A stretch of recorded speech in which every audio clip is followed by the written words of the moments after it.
The former president of Nigeria, Goodluck Jonathan, says his endorsement of Governor Seriake Dickson for a second term is due to his hard work and excellent performance.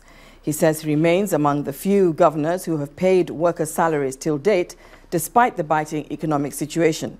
He then called on everyone to elect the governor for a second term. Three key things.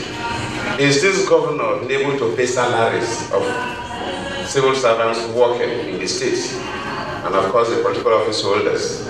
That concerns everybody, salary payments.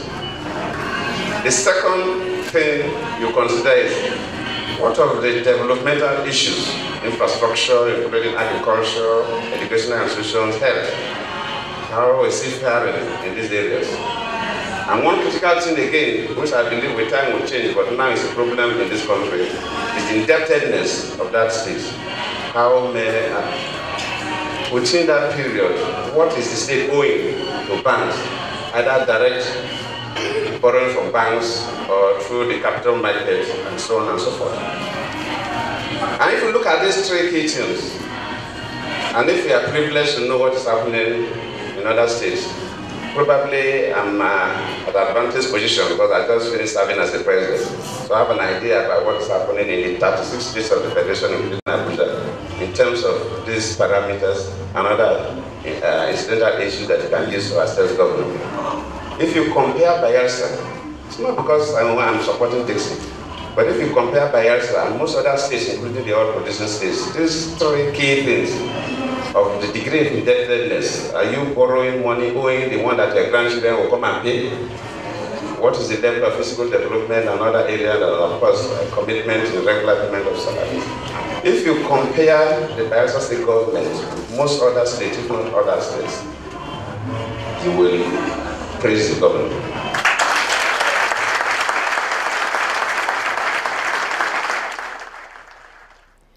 The Socio-Economic Rights and Accountability Project, SERAP, has recommended to the government of President Muhammadu Buhari to thoroughly investigate the role and involvement of the World Bank in the repatriation, management and spending of repatriated Abacha stolen funds and other similar funds, with a view to ensuring full transparency and accountability in these transactions. SERAP is asking the World Bank to publicly disclose its involvement in any other ongoing repatriation initiatives to Nigeria and the mechanisms it is putting in place to ensure transparency and accountability of such mechanisms and the use of repatriated funds.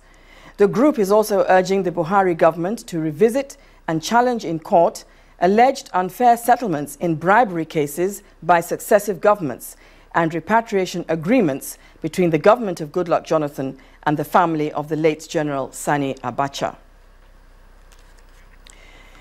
The Consumer Protection Council has commenced investigations into allegations of overestimated cost of electricity by distribution companies with a view to putting an end to the tide.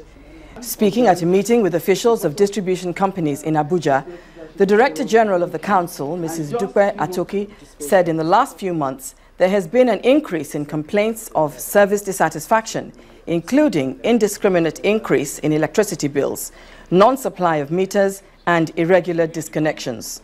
Mrs. Atoki said the Council will not relent in meting out the appropriate sanctions if the distribution companies are found guilty of the allegations brought against them. Expectation was that the unbundling of the PHCN and the takeover of electricity distribution by private sector operators will dramatically alleviate the suffering of consumers in the sector.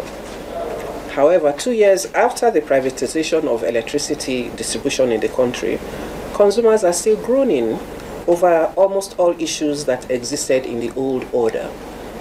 As a result, there has been an influx of consumer complaints to the CPC on sundry issues which border on the abuse of Nigerian consumers.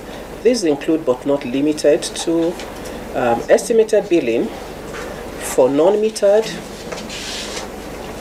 and consumers with post-payment meters, which, amongst others, are alleged not to be periodically read anyway, but bills are posted to consumers, which consumers have alleged is discriminating is discriminatory, it's arbitrary because it does not justify the actual consumptions as it has not been proven to be. And with that, we move to business news. Here's Anne Nwawado. You first. First Bank.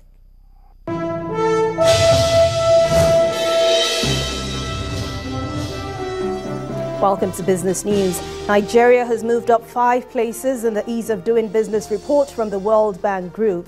In the survey, the country ranks 170 among 189 countries, showing an improvement of 2.9% on the 175th position it occupied last year. While Nigeria, however, fell by 1 basis point on protecting minority investors ranking, moving from its former 61st position to 62nd this year.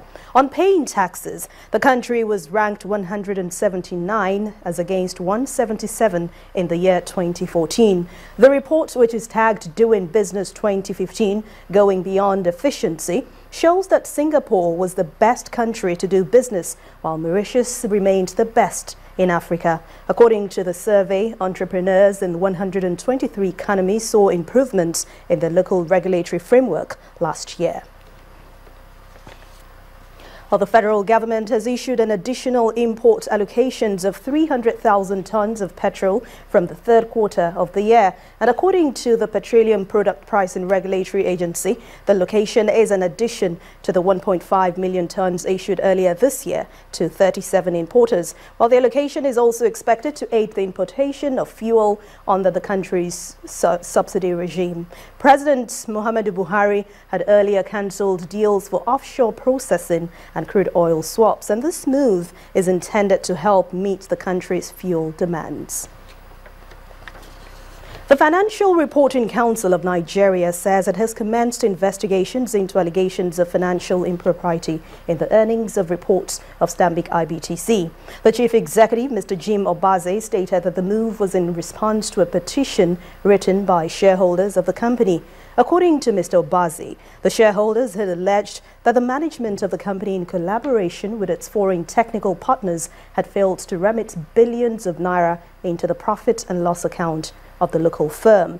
While wading into these allegations, the FRC says it has come to realize that the shareholders have a valid case. Nigeria's local currency, the naira, weakened by 1.13%. That's against the US dollar on the parallel market on Monday, amid rising demands for the hard currencies. The local currency was trading at between 220 and 223 to the US dollar. The naira had traded as low as 240 to the dollar. That's after the central bank listed some 41 items that could not be imported at the official exchange rate. It strengthened after the bank increased the supply of dollars to bureau de change, where importers were buying their dollars at the moment. The naira is currently trading at 198 naira 50 kobo to the dollar on the interbank market, but dealers had said that it will eventually close at 197 to a dollar peg rate set by the central bank. Investors have continued to take positions on stocks that have bottomed out of the Nigerian stock market, while the all-share index appreciated today 1.83%. Here's Temple Ashaju with the details.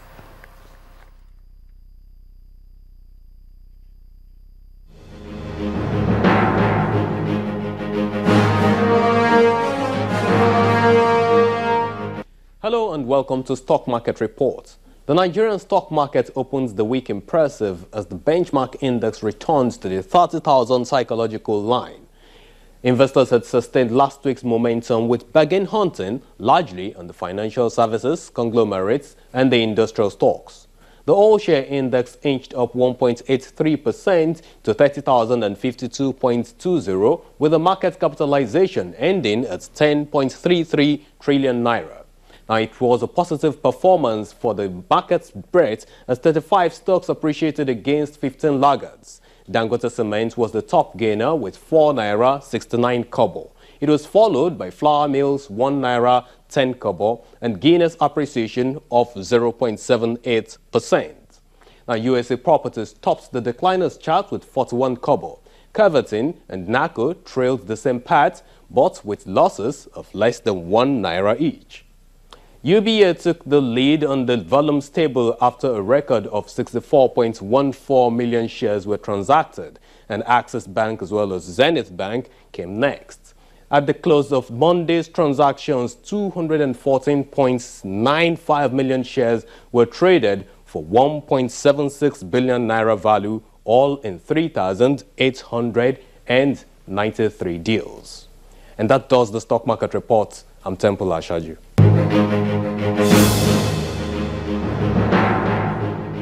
Thanks a lot, Temple. While green was the color on most major markets around Europe today, other equities ended mostly in the red. Let's see some of those global market figures.